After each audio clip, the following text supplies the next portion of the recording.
What is up, KOD Nation, Yankees universe? Wake up, wake up, wake up, you degenerates. Wake up and get your coffee. Happy Monday on this fine, beautiful day. Happy Memorial Day for everybody who's out there. Anybody who has like family members or people close to them who were service members. Appreciate you guys. And, you know, the one thing that the Yankees can start off the day with, if you guys want to honor, you know, the service members, as you say you want to do, you could designate DFA Hicks and Gallo. Get rid of the both of them.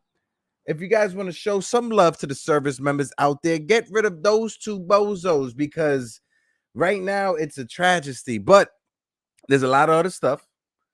I just want to say good morning to everybody. Hope all is doing well on Instagram Live right now. If you guys are joining me on Instagram Live, you guys can click that link, go right into my bio, click that link that's in the bio, and jump up over to the YouTube page. Join the conversation. If there's anybody watching us on Twitch, I appreciate you guys. Please share this content. Put it out on Twitter. Put it out on Facebook. Put it out on Instagram. And if this is your first time, hit that like and subscribe button. And welcome to the kingdom. Welcome to the Brew. Like I said, this weekend, the Yankees had a 4-game series with the Tampa Bay Rays. We split it, took the first 2 games, but honestly, I'm a little greedy. I'm a little hungry. This was a series that I think the Yankees could have won these last 2 games, and they should have won these last 2 games. But there was a lot going on this weekend. You know, I was able to catch up on the new Stranger Things, if you guys are fans of that. As well, I was finally able to finish the end of Ozarks. I've been procrastinating on that, but was able to finish that. This past Sunday, my girlfriend surprised us with a trip to a Star Trek, a little mini Star Trek presentation in the city, right across the street from the MoMA. So I had an awesome Sunday. Jigga Man Porto as well had an awesome Sunday.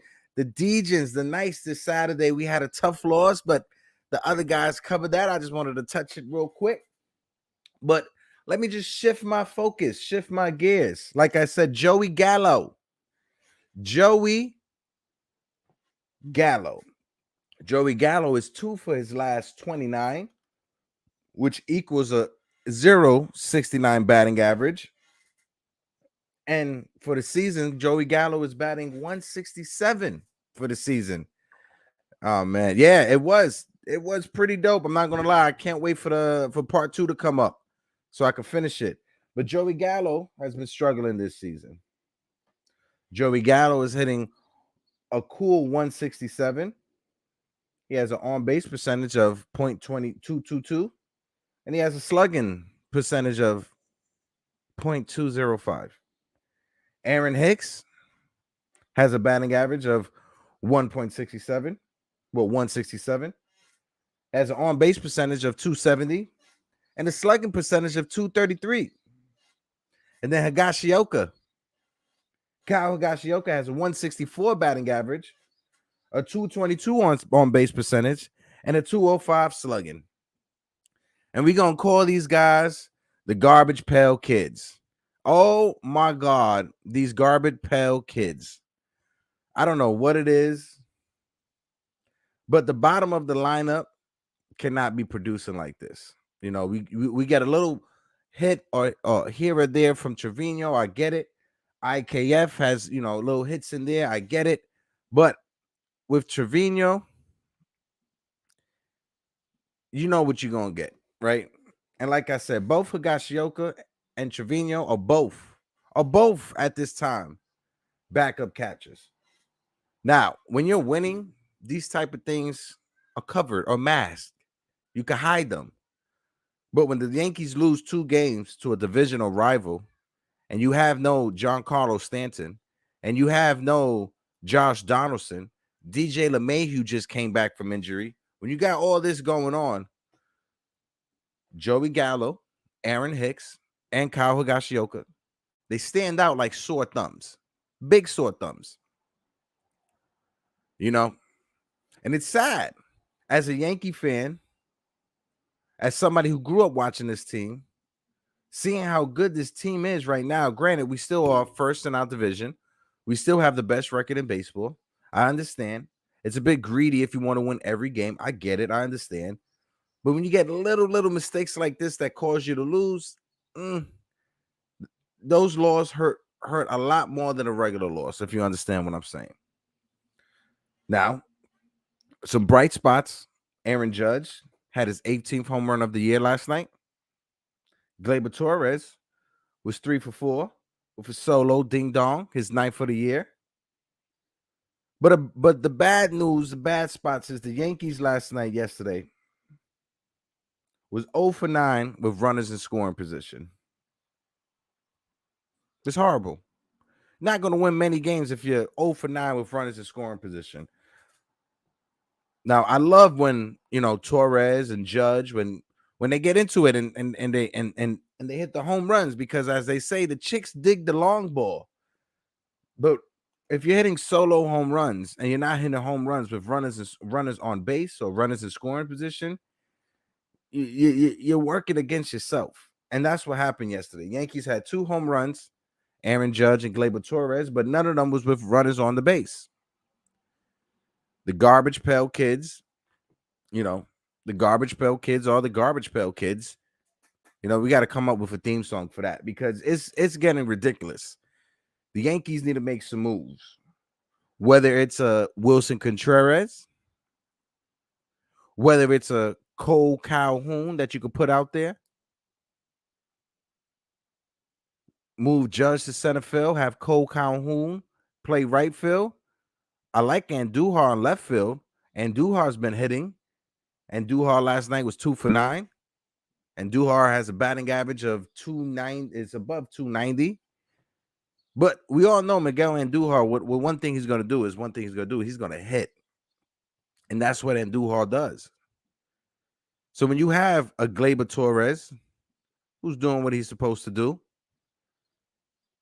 who has been on fire, especially since his best buddy, Miguel Andujar, is back in that spot.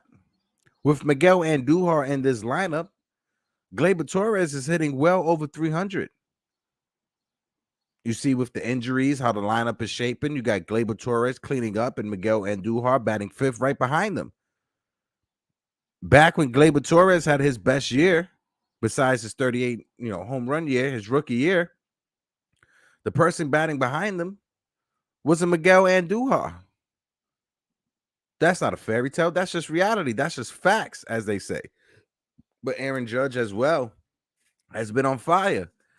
Both Aaron Judge and Gleyber Torres are doing what you can expect them to do. But when Aaron Judge and Gleyber Torres are the only hitters in the lineup that are going yard, we need everybody else to step it up. Yes, I pointed out Miguel Andujar was 2 for 4 last night, but the rest of this Yankee lineup was horrible. We're going to go through it real quick. We're going to touch on some of the guys. But like I said, our lineup, removing, Judge and Torres, our lineup was trash. You got DJ LeMahieu, who just coming back off of his elbow injury. He was 1 for 4. So that was okay. But then you got Judge 2 for 4. Anthony Rizzo is in a bad cold spell right now, 0 for 4. You got Gleyber Torres, the aforementioned Gleyber Torres was 3 for 4. Miguel Andujar was 2 for 4. But then after that, it's the bottom half of the lineup. Now, when you get Miguel Andujar and Gleyber Torres getting on with a double or a single right before you, and you got runners in scoring position like Aaron Hicks had several times yesterday, you got to be able to get them in. You got to be able to get that ball in the air to get the sac fly. There's a situation, I think it was the 5th inning, if I'm not mistaken, that both Andujar and Gleyber Torres was on, running on 1st and 3rd with no outs, and Aaron Hicks couldn't get the job done.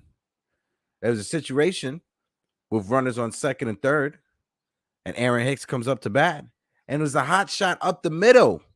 But you got to give credit to the Tampa Bay Ways and Walls for even making that play. But even still, with the ball hit up the middle, going down the first baseline, Aaron Hicks didn't give it that much effort. You have to give it effort busting down the first baseline, Aaron Hicks. And I understand you're frustrated. You hit a ball as hard as you did last night several times. I think there was one that the broadcast said left his bat at 110 miles an hour. The batting average on that type of ball put in play is 547, but it was hit right at someone. And if you're Aaron Hicks, you're going to be frustrated with it, and I understand it. I get it. But if that's happening, on the opposite side, you have to be busting it down the line. You have to be busting it down the line. Now, whether it's you are nursing those hamstrings that gave you an issue last week or a few days ago, I'm not sure.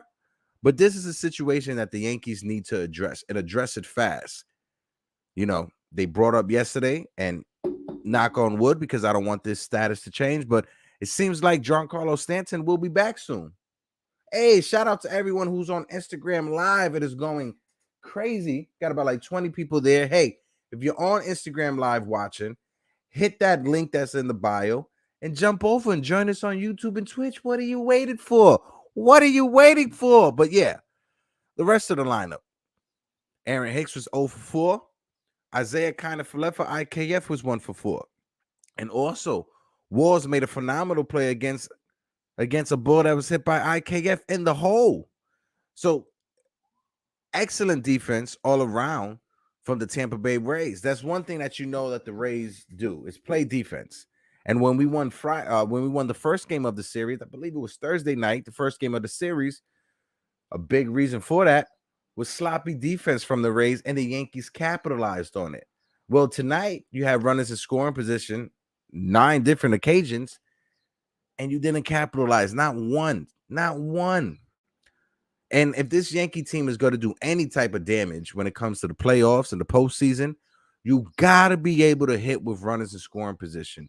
You got to be able to do the little things when it comes to the sacrifice bunt, when it comes to the fly ball put out. That way you could score a run. You got to do the little things.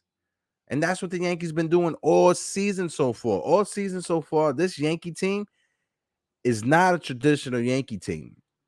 The Tim LeCastro injury hurt us a lot, because that was a weapon that Booney used late in the innings. Giancarlo Stanton gets on, and Tim LeCastro comes in to steal a base or two. Without that tool, without that cog in the machine, it's looking very dire. The Yankees lineup is looking one-dimensional. We're just relying on that home run ball, and we cannot be like that for 162 games. We cannot rely on that type of baseball, especially in the playoffs. Now, like I said, IKF was 1 for 4. Higashioka, 0 for 2. And Joey Gallo. Boy, has the tables turned for Joey Gallo. Joey Gallo went from batting 5th in this lineup to batting all the way in the 9th hole.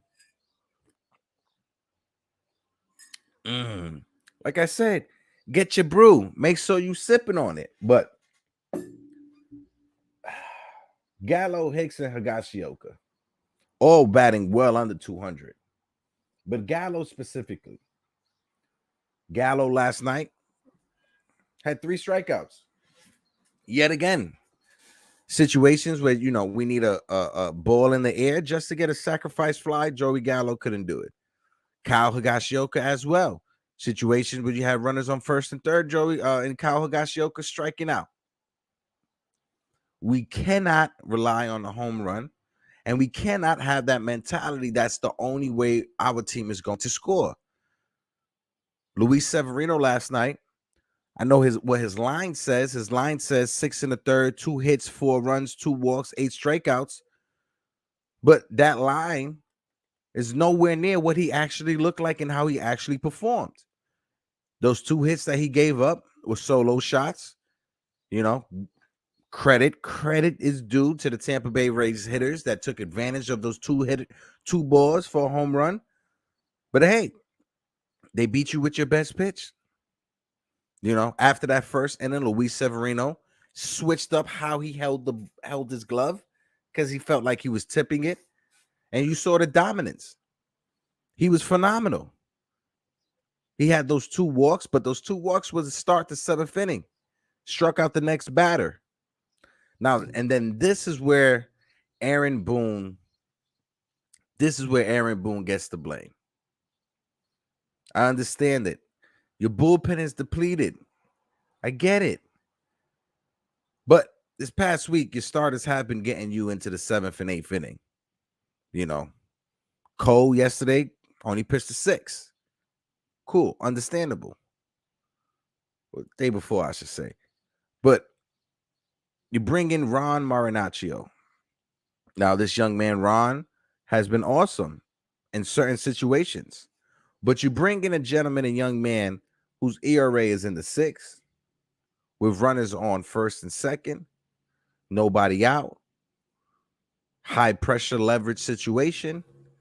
And what does he do? He walks the next batter to load the bases. He walks the next batter after that to bring in a run. He hits the next batter after that to bring in another run, making the game 4-1.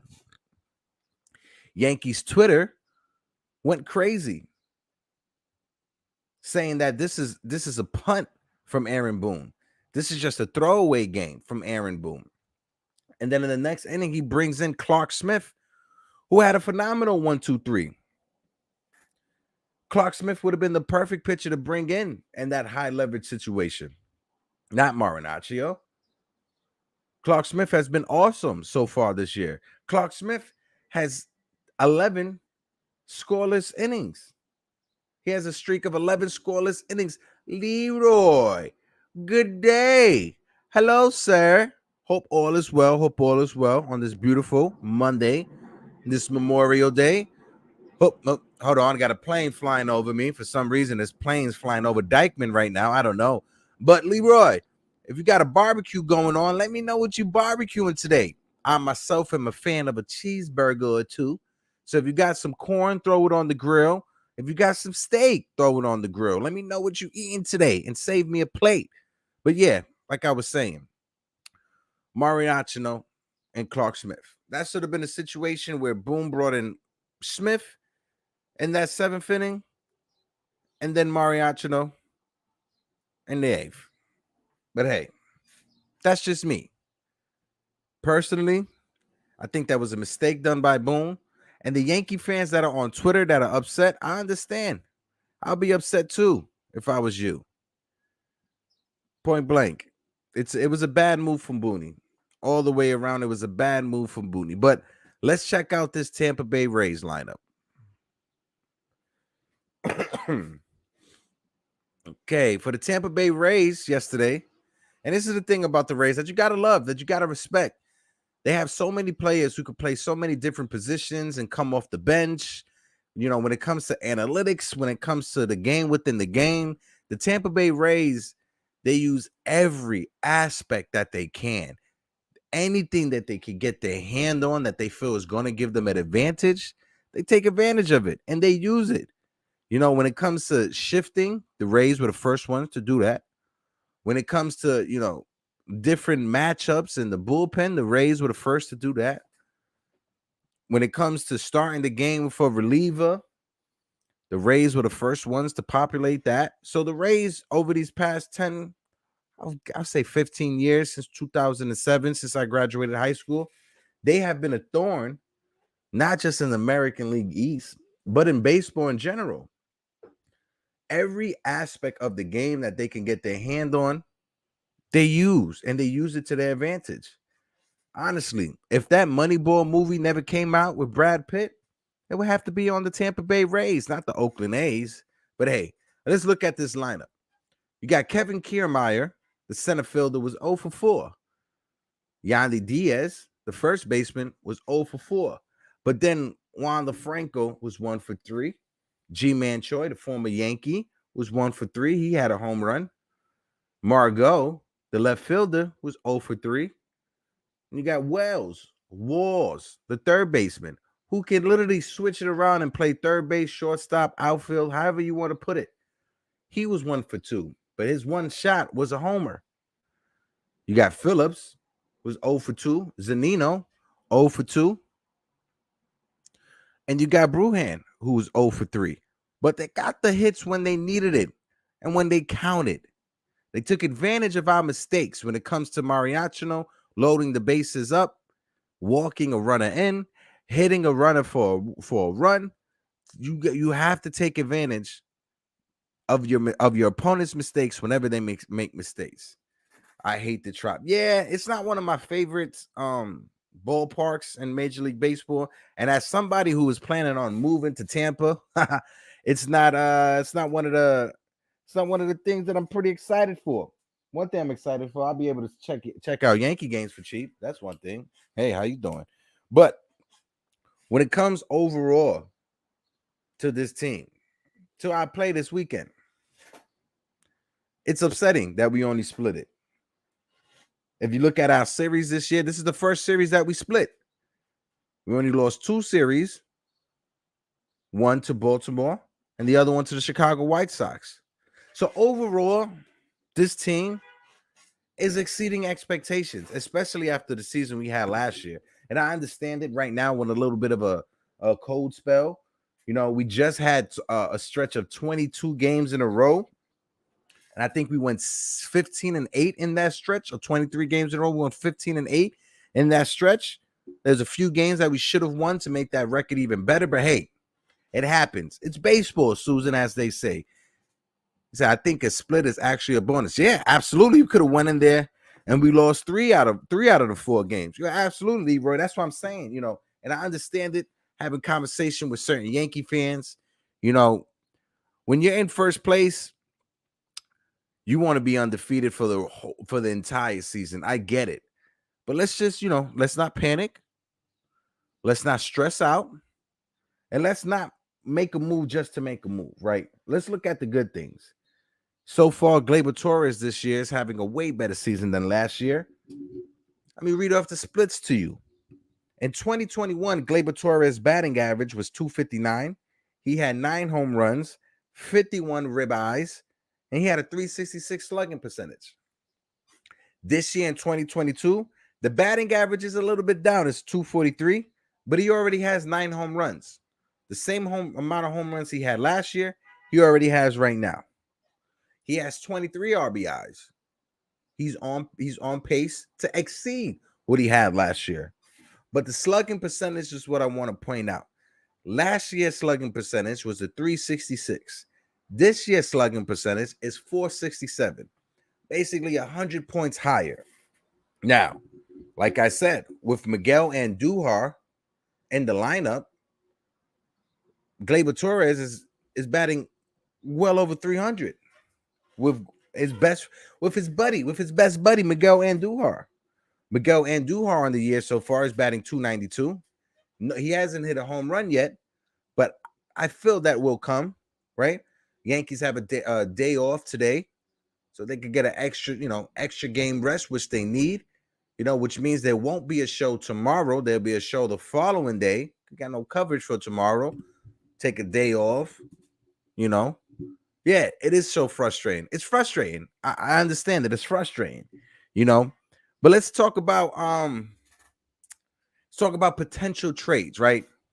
When you have the outfield situation, Gallo and Hicks both have to go, right?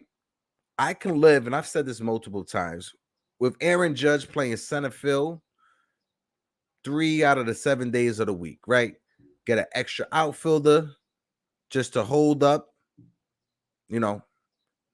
Bobby Witt Jr. That's a good choice from Kansas City. That's a good choice. Just like Andrew Benintendi is a good choice, but I think Benintendi is going to cost a lot. It's going to cost some, A Cole Calhoun, that would be a good player to get. But then also too, Cole Calhoun, he's almost a carbon copy of Joey Gallo. He's a feast and famine guy. He's a strikeout, home run, or walk guy, and that's not what we need. We got that at the top of the lineup when it comes to Judge and Stanton and Anthony Rizzo. Gleyber, we have the mashers. We just need the contact guys, right? Bobby Witt Jr., that would be a solid pickup. Definitely would be a solid pickup. Cole Calhoun, if everything was to fail, if Andrew Benintendi costs too much money, then Cole Calhoun would be an awesome plan B, right? Ian Happ from Chicago, from the Cubs, that would be a good choice as well. Ian Happ is a switch hitter, you know, that just adds more dynamic to this lineup. We don't have to worry about it just being solely right-handed or having too many lefties in the lineup. Having a switch hitter could balance it up. When you look at the last Yankee team that won a World Series in 2009, we had a few switch hitters. We had a guy by the name of Nick Swisher, who was a switch hitter. We had a gentleman by the name of Jorge Posada, who was a switch hitter. So we had switch hitters. When you look at the dynasty, we had several guys who was switch hitters. We had a Bernie Williams, who was a switch hitter. For a couple seasons off the bench, we had a Ruben Sierra, who was a switch hitter. Jorge Posada, like I just mentioned before. So you need to have switch hitters in the lineup as well. And great Yankee teams always have a well balance of righty, lefty, and switch hitters. And that's what we need. So Ian Happ would be a good choice, right? When it comes to this bullpen, I think our bullpen needs an upgrade. We do have Zach Britton coming back. He should be coming back soon. But at the same time, what is he going to be able to give us? Daniel Bard from the Colorado Rockies, if you guys remember, the former Red Sox prospect, he left baseball for a while, went to the independent league just to find a little extra, and he came back with a filthy sinker. You know how us Yankees love our sinkers now. We got Clay Holmes, but Daniel Bard would be a phenomenal option out that bullpen. Leroy said, all those Posada haters, I would kill to have him on this team. Yeah, Jorge Posada, he suffered. Now I wouldn't say suffer, but his baseball career is hurt by the fact that he played for the Yankees, right? Because they expect any Yankee to have phenomenal numbers, 30, 40 home runs a year. Posada, in my opinion, both Posada and Bernie Williams, they're borderline Hall of Famers, right? But when you look at the postseason, they should be in the Hall of Fame. I get it. Everybody's going to just throw the Yankee hate. And that's what it normally is. When you go on Twitter and have these conversations, or just out in just the public and have these conversations at your local bar, it's a lot of Yankee hate, right? You got a lot of Yankee haters that say that Derek Jeter is not as great as he is. Now, it's pure blasphemy, right? It's pure blasphemy. But when you look at the numbers, and this is when sometimes the numbers rub me the wrong way, right? Really rub me the wrong way. But since the live ball era, as they say, since the 70s, Derek Jeter statistically is the worst fielding shortstop of all time. Us Yankee fans have seen him. How many phenomenal plays have he made? When it comes to that shuffle pass in Oakland to Posada down the line, when it comes to the dive and the stands, when it comes to the jump throw, I get it. Late in his career, he didn't have the same range, but he caught the ball. That's one thing he was able to do, filled his position. He said, we need a contact hitter, a middle reliever, and a catcher. Absolutely. And hopefully these next names that I bring up will be good for you. Wilson Contreras, in my opinion, needs to be a Yankee. Yankees have to do whatever they can to get a Wilson Contreras. Now, when it comes to the middle reliever, a Daniel Bard, like I said before, would be awesome. But let's look deeper into that.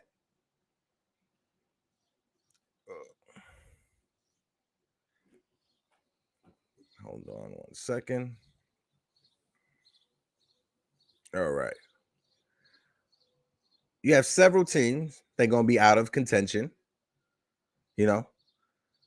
Are the Braves going to be in it? The Braves have struggled out the gate. Could the Yankees get a Jensen, a Kenley Jensen, just to show up that end of the bullpen? I'm not sure.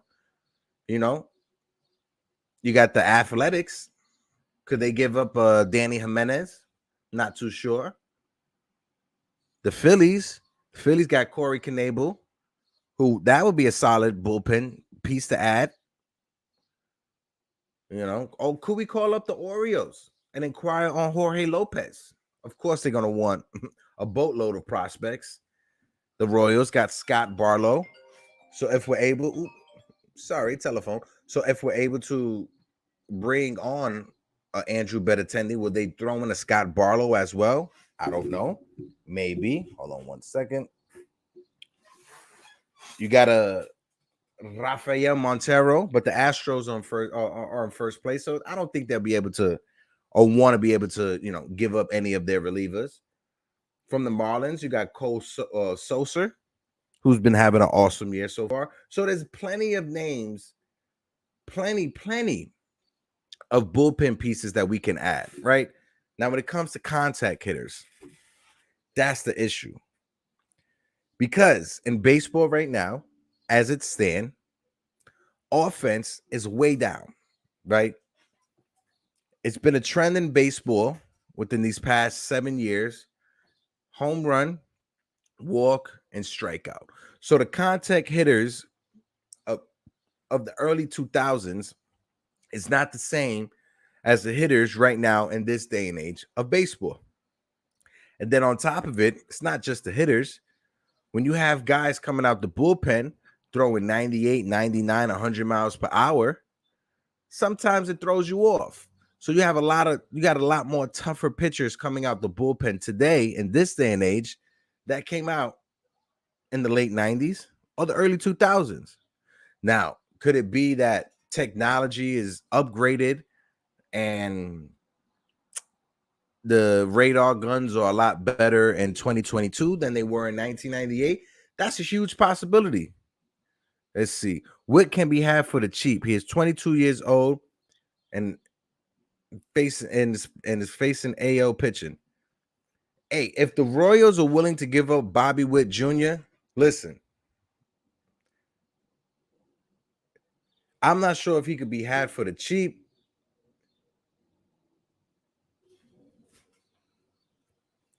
But they have a lot of other prospects, right? I'm just looking up his stats right now. I don't want you to think I'm ignoring you. For the season, Bobby Witt is hitting 240, 6 home runs. I just don't think, Bobby Witt Jr., we all know that he is the shortstop of the future. He is the next best talent. I don't think he could be had for cheap. If I'm the Royals, I'm not trying to give him up. I'm trying to build around him. But then you also got those Juan Soto rumors that seem to never go away. Personally, I'm from the camp that believe that Juan Soto will be traded in the offseason and not during the season. But also, I'm also from the camp that if the Yankees were to trade for Juan Soto, I wouldn't mind, or I wouldn't be that upset if they gave up Aaron Judge in a trade to recoup the assets that they lost from the Juan Soto deal.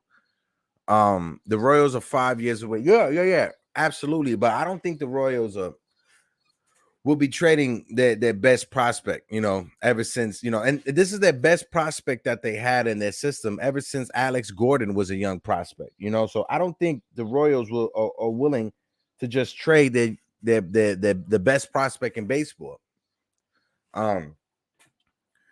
Now, when it comes to Juan Soto, we've gone over it so many different times, so many different scenarios, so many different moves that could happen, that can't happen. But hey, as of right now, he is not in any trade proposals, right? That we know of. It's still the Jason Dominguez watch because we don't know what happened with Jason Dominguez after being taken out of his game and removing all this Yankee paraphernalia from his social media. He said, I'll stop watching for a few years if we don't re-sign Judge. Hey, listen, bro. I'm a diehard Yankee fan, right? I'm a diehard Yankee fan. Been rocking with the Yanks ever since I was a child. Been watching every game since 2003, 2004, right? Yes, I was celebrating the championships in 2000 and the late 90s and stuff, but I was too young to enjoy that. I was too busy into Pokemon and the Mighty Morphin Power Rangers. And speaking about the Mighty Morphin Power Rangers, shout out to Netflix, who is bringing back the Mighty Morphin Power Rangers. I'm so excited for that. Do not make fun of me in the comment section. If you do, I will block you. But hey, he said, I'll stop watching for a few years if we don't re-sign Judge. I get it, right? But as much as I love Aaron Judge, and I've said this multiple times, I love this more, right? Judge has been phenomenal for us these last few years, ever since he came into the league. Midope, my man. Midope, get ready for when I'm down in Tampa, baby. Aaron Judge has meant so much to this franchise. I understand it, but it's a business at the end of the day, right? Baseball is a business, right? And at 31 years old, there is no sensible way that I can give someone a 7 to 10 year contract at 31 and pay him $300+ million. And Leroy said it's less about doing it's less about Judge and more about doing things direct. Yes. If I was the Yankees, I would. Oh, my man Kev, BX Sports Jedi, salute. Hope all is well, brother. Hope all is well. Listen, if you got some free time, click that link in the bio and hop on over to YouTube. I'll send the link out in the chat and you can jump on StreamYard in the convo. But I know you be working at this time. But if you have the day off, because I know it's Memorial Day, don't let me hunt your schedule. But if you have the day off, join the convo. I would love for you to jump up on the stream and have a convo real quick before I shut it down, Kev. If you into it, just hit that link in the IG bio. But yeah, Yankees need to do things the right way, right? And if I was the Yankees, I would have offered Judge that contract extension last year at the beginning of the season. But then it's hindsight because you don't know if Judge is going to have the season that he just had. Let me just look up Judge's stats real quick just so we could look at the games that he played. Just so we can look at James, just so we can have a fun conversation.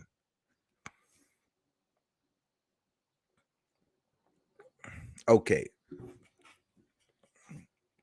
So in 2016, 2017, I should say, because that's when Judge had his whole full rookie year. There you go. A player is just like an employee. No employee is bigger than the company. Absolutely, Mirope. Absolutely. You know, it's a business at the end of the day, you know, and I get it. And one thing we have to understand is that, you know, how the Steinbrenner that's in charge right now, right, is not the same Steinbrenner as his father. This is a more fiscal, responsible Steinbrenner. This is a Steinbrenner that looks deep into the numbers to try to maximize his profit, because at the end of the day, it is a business. And the number one business rule, the number one rule is business is maximizing your profit whichever way you can. Oh, Leroy, I got you in 1 second. Hold on 1 second. So in 2017, at the age of 25, Aaron Judge played 155 games, which was phenomenal, 52 home runs. But then at the age of 26 in 2018, he only played 112. The next year in 2019 at 27, he only played 102 games. 2020, we get it. It was a shortened season, right? 60 games. But in that shortened season, he only played 28 games, which is bad. But then last year in 2021, he played 148 games. And he had the best year ever since he was a rookie. And that's at 29. And at age 30, he's having a better year this year at the beginning of the season than his prior years. But it's all going to come down to the money and to the years. If the Yankees are willing to give him 10 years, I don't think so. Are they willing to give him 5 to 7? That's a possibility. That's a huge possibility. But let me just throw this out there real quick. Leroy, if you want to come on, you're more than welcome to. I'm just throw this out there because we'll probably be on for the next 10 minutes or so. So I just want to get your quick take. Thank you for coming in. Listen, 7, I think is more than fair, And I said this: if you give him 7 at 45 million a year, okay, Leroy. Hello, sir. Can you hear me? You gotta let me in. Yeah, you are in right now, baby. It's just your Oh, camera's not on. full screen. Yeah. Yeah. But thank you so much for always tuning in, my guy, being one of Yeah. the great So supporters in the chat. Appreciate you. yeah. So it's less about Judge, right? So I mean, Mm-hmm. I'm a little older than you, right? You said you graduated in 2007, so I graduated in '96. So I'm a little older than you. I grew up in Syracuse at the time when Williams and Jeter and those guys were coming through, right? And I got to Mm-hmm. see him play. Whatever. I'm a huge Yankees fan, but what I Mm-hmm. have noticed in the past is when we don't take care of quote our guys unquote, and I don't like using that, but I'm going to. Mm-hmm. Bad things happen. Mm-hmm. No, yeah, So 100%.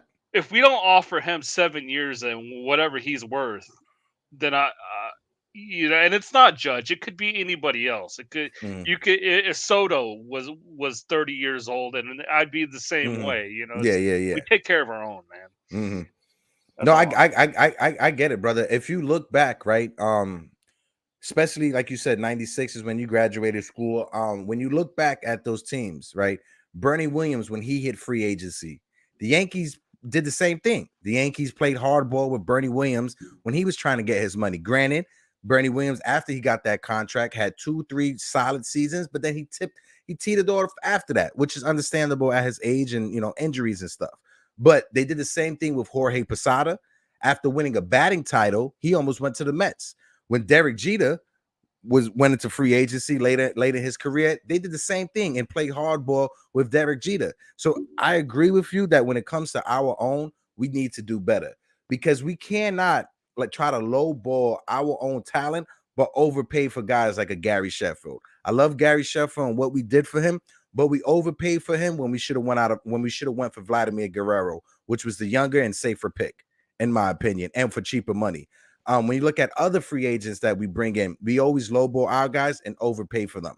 We just signed Garrett Cole to a $300 million contract. You don't think Aaron Judge is looking at that? Of course he's looking at that and is going to want a And payday he's in not that even same the range. ace, man. He's not even the ace right now. No, absolutely. It's nasty Nestor, man. Like, Exactly. yeah, I don't. Sometimes I question. I do agree with Cashman not so.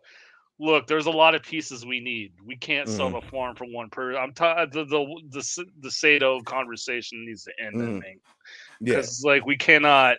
We need. I mean, we need relievers. We need a catcher really bad. Mm-hmm. Got Gallo and Hicks. It's not going to work. No. How many times did he come up to the plate last night and you were like, he could win Oh, this God. game? It was like Yeah. twice, right?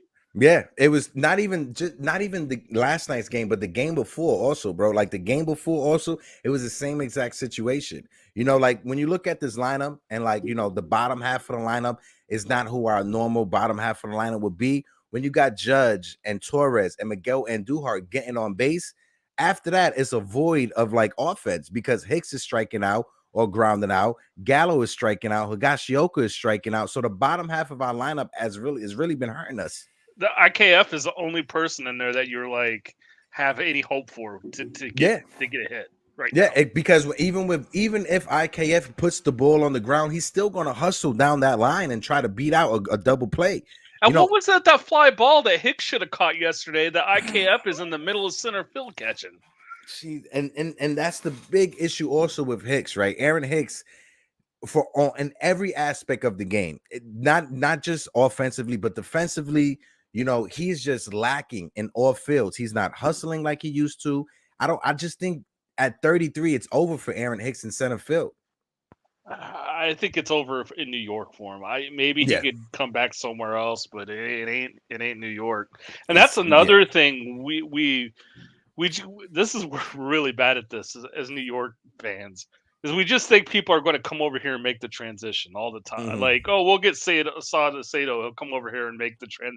Dude, there's no guarantee, man. Mm-hmm. Like New York is a different animal. Oh yeah, yeah. And I know a lot of people said like back in the 90s and before it was a lot worse because of like the reach when it comes to like media outlets. But I think in 2022, with all these, different social media and just different ways that players could be reached by the fans, it's a lot worse now because anybody could go on Twitter and just send someone a Twitter message or Instagram and send somebody an Instagram message this day and age. So I think now it's a lot louder than it was before. What's your thoughts? I don't know. Like if I was a if I was a ball player, man, I wouldn't be on Twitter, man. I know Cortez has a good social media accounts and all that, but man, I wouldn't. I'd be doing things a Jeter way. Yeah. Yeah. No, I'm And, good. and that's the funny thing. And I'll let you go because I'm about to wrap up right now. But quick question: how do you pronounce your name? Because I'm always trying to read it and Oh, pronounce it's it. just my real name's Brian. I have a Okay. YouTube channel and it's called Leroy. It's Leroy. So Copy. No problem. I was just trying to make sure I was reading it and saying it right. I'm not trying to it, butcher your name. I'm not shilling my channel. I do comic books. So like don't go over there. Don't go look at it. It's nothing anybody would be interested in. Listen, But I'm a big comic book fan. So you never know. Listen, I just brought up MMPR, Mighty Morphin Power Rangers. So come on, man. Ooh. Before my time, brother. I was about GI Joes and Transformers. Oh, and Voltron, right? Got throwing some Voltron. There, you Voltron, got to be GoBot. safe with the Voltron. That's the Yeah, original Power Rangers. there you But go. Brian, my guy, I appreciate you for coming through, and we're gonna do this more often. All right. All right, we'll talk to you later. See ya. Later, Baba. Be safe, guys. Oh, that was an awesome conversation with Brian. Guys, thanks for tuning in. And we need to do this more often. If anybody want to jump up just like Brian just did and just let me know what their thoughts is, you're more than welcome to. And like always, fellas, be safe out there. Ladies and gentlemen, boys and girls, on this May 30th, on this Monday, have a nice barbecue. Have a nice drink. If you're out with the family, have some fun. Be safe also. Appreciate you guys. Peace.